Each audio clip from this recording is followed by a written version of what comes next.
Chetan Seshadri. I hope I said that correctly, and I apologize if I did not. She's a professor of medicine and infectious diseases at the University of Washington. He sees and runs an NIH-funded laboratory focused on tuberculosis, one of the deadliest infections known to men. He is also the director of the Seattle Tuberculosis Research Advancement Center, which is a joint endeavor between UW, Seattle Children's Hospital, and Fred Hutch. His comments today represent his personal views and do not reflect those of his institutional affiliations. He experienced significant funding disruptions to his research program in 2025, which has motivated him to speak at last year's rally.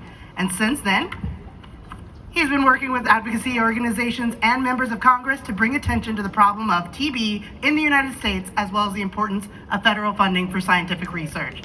Welcome, Dr. Seshadri.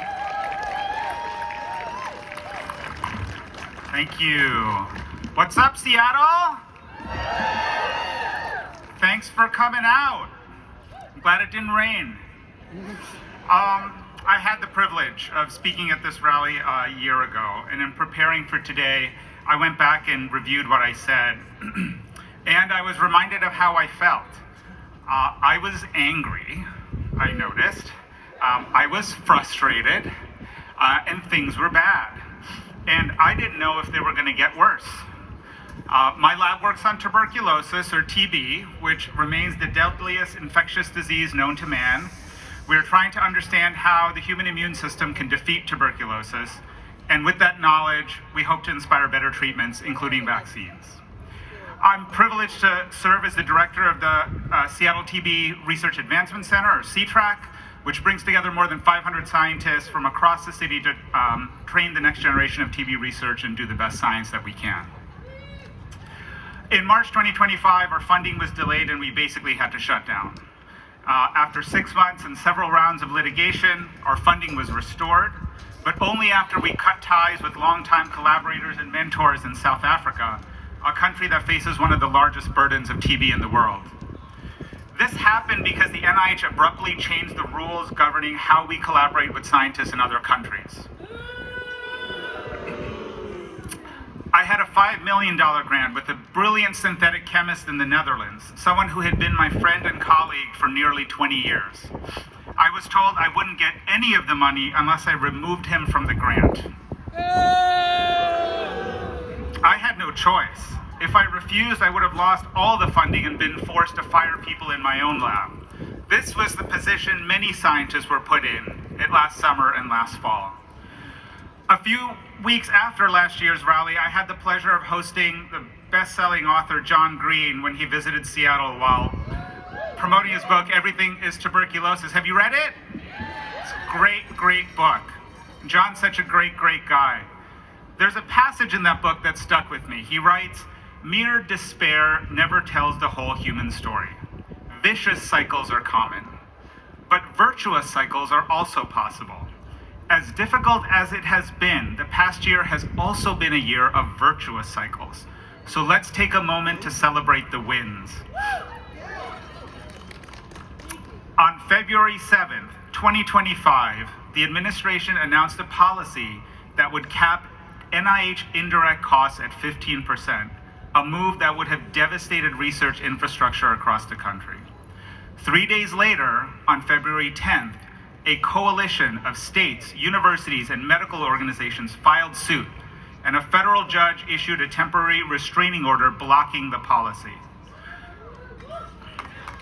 The administration fought back. They weren't going to give up that easy. But 8 weeks ago, the U.S. Court of Appeals upheld a lower court's ruling permanently blocking the attempt to slash research funding. That is a win. On May 2nd, 2025, the White House released its proposed federal budget, which included a plan to cut funding for the NIH by roughly 40%. The proposal faced strong bipartisan opposition from universities, patient groups, and many members of Congress. During the appropriations process, lawmakers uniformly rejected the cuts. When the final spending bill was passed, NIH funding was set at $48.7 billion, which was actually an increase of roughly $415 million over the prior year, not a cut. That's a win. The final bill also included language protecting NIH indirect costs. These victories didn't happen by accident. They happened because scientists, universities, states, patients, people like you and me spoke up and fought back. If you think one person can't make a difference, let me tell you about Rick Waldenberg. He is the CEO of Learning Resources, Inc., a small company that develops educational toys, games, and learning aids for children and sells them around the world. He is not a scientist. When new tariffs threatened to put his company out of business, he didn't sit back and quietly accept it. He sued the Trump administration. And when his case was argued in front of the Supreme Court of the United States, he won. Not only did he save his company, his victory made the world a better place for everyone. One person can make a difference. FDR said, courage is not the absence of fear, but rather the assessment that something else is more important than fear. It's like something a scientist would say. People like John Green and Rick Waldenberg helped me find my voice and get over my fears. Last summer, I worked with my scientific colleagues and activists at Treatment Action Group to issue a statement opposing cuts to TB research. Last fall, I reached out to my congressional representatives, folks in Senator Patty Murray's office, Maria Cantwell's office, as well as Representative Pramila Jayapal, and met with their staff to share my story. I was so gratified by everyone I met and the fact that they listened and were interested in what I had to say. It inspired me further. Last month, I traveled to Washington, D.C. to meet with staffers on both sides of the aisle to discuss my ongoing concerns with NIH funding. And today, I'm here sharing my story with you. So in a strange way, I want to thank Donald Trump. Because if it wasn't for him and his brazenly illegal actions, I might have stayed on the sidelines. Instead, I found my voice.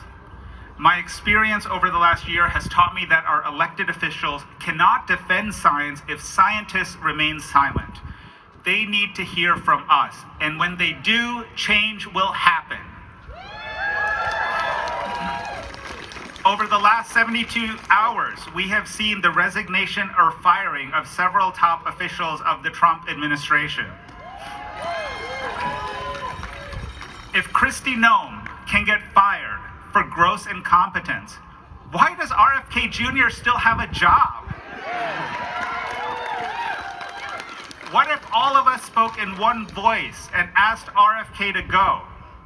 Stand Up for Science has been taking the lead on this, circulating petitions, even supporting articles of impeachment that were introduced in the House. They need your support to make it happen. And with your support, it will happen. So if you take one thing away from today, let it be this. Don't stand on the sidelines. Call your representatives. Meet with them. They want to hear what you have to say. Write op-eds. Sign and circulate petitions. It makes a difference. Use your voice to stand up for science. Thank you.